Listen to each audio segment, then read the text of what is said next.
Ikiringo c'indwi zibiri nico cahawe abantu bo mu gisagara ca Gitega ngo bisuganye mu kugira isuku n'isukura kuko inyuma yaho hazofatwa ingingo ziri mu itegeko riherutse gutegwa ku mukono n'abashikiranganje babiri w'ikigega ca leta n'uw'intwaro hagati mu gihugu. Ni mu ntumbero yo gushira mu ngiro umugambi w'umukuru w'igihugu udusaba kuba mu gihugu kizira umwanda. Ivyo vyashikirijwe na Musitanteri wa komine Gitega Jacques Nduwimana ahari kumwe n'indongozi zimufasha abajejwe ibisata amashirahamwe ajejwe isuku mu gisagara ca Gitega hamwe n'igipolisi kijeje gukinga ibiza kuri wa igenekerezo rya gatatu gitugutu 2025 aho yaramutse atanguza isekeza ryo guhimiriza abene gihugu n'abakorera mu bibanza bihuriramwe abantu benshi kugira isuku ryaho babaye. Ngo biragaragara ko abantu badebukiye kugira isuku mu makartier atandukanye agize igisagara ca Gitega. Jacques Nduwimana yibukije ko kugira isuku atari amahitamo y'umuntu ariko ngo ni itegeko dusabwa gushira mu ngiro kugira ngo twikingire ingwara zanduruka ku isuku rike guha ishusho nziza aho tubaye ndetse n'igisagara. Ahamagarira abantu kugira isuku aho babaye ku mubiri naho bakorera kuko urenza amategeko y'isuku yigirira nabi akagira nabi n'abandi.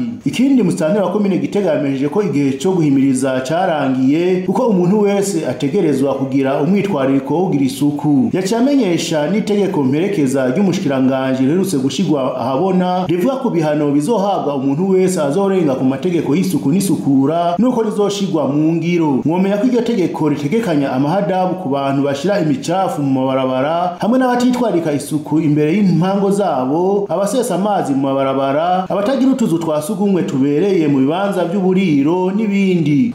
Twagomba tubashikirize incamake y'ibiri mu iryo tegeko kugira ngo ejo aho bukera ntagira uzovuga ati nahanywe ntazi itegeko rimana kuko urenza amategeko y'isuku yigira nabi ubwiwe akagira nabi n'abandi. None rero ngiye icamake y'ibiri mw'iri tegeko merekeza y'irindi tegeko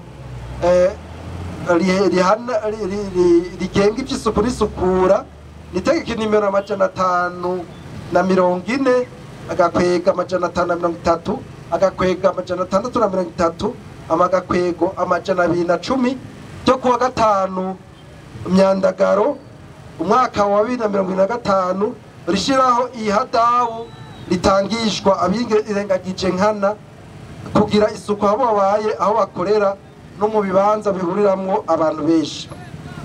Mu ngingo ya mbere irivuga riti umuntu wese arekeye canke arekuriye amazi ava aho bategurira ibifungurwa canke mu mufurege atangishwa ihadabu y'amafaranga y'amarundi 5,000.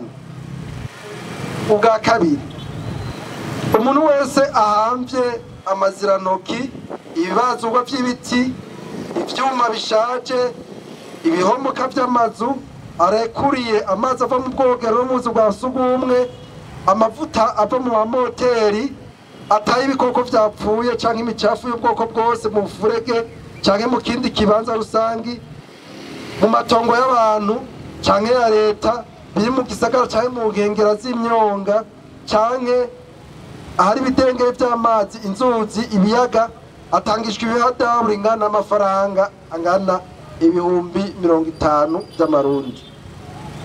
Ubwa gatatu umuntu wese akorera urudandazwa ahantu hahurira abantu benshi na cane cane mu bubare uburiro amashengero amasoko canke amavuriro bitagira ubwiherero bubereye ahanishwa ihadabu y'amafaranga ashika ku 100,000. Ubwa kane umuntu wese afise indimo canke ikibanza cyo kubakamwe bimwe twitwa amaparcelle bishokera kwibarabara ategeza gusibura iryo barabara bitabaye uko ahanishwa ihadabu y'amafaranga 50,000 y'amarundi. Aho ni mu gisagara canke amafaranga 2,000 hariya mu gihugu hagati. Ubwa gatanu amahinguriro ateye imbere canke ayimyuga mito y'ubudandaji ategerezwa kugira isuku ahakorera. Iyo ayo mahinguro ataye imyanda canke amazi mabi atahinguwe akayata mu ishamba cyangwa mu nzuzi mu biyaga atangishwa ihadabu ry'amafaranga angana ku bihumbi 500. Umuntu wese anywera itabi mu kibanza rusangi canke amotereje abandi umwotsi waryo ahanishwe ihadabu ry'amafaranga ibihumbi 100. Kubera ko kubatabizi ujya mwotsi witana aho uri kurarinwa ni mubi cyane ku magara y'umuntu. Ubwindwi abajejwe isuku n'isukura hamwe n'abajejwe intwaro bategerezwa kwandikira igitasi uciwe amande akaheza akakiriha mu minsi itarenga 5.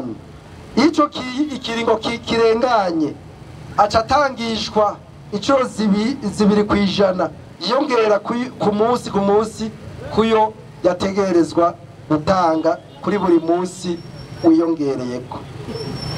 Ubwo 8 abayo mahadabu yose azotangishwa ku bantu birengagije nkana kubahiriza amategeko y'isuku n'isukura azoshigwa ku ikonte ya OBR yuguruwe mu mabanki yose.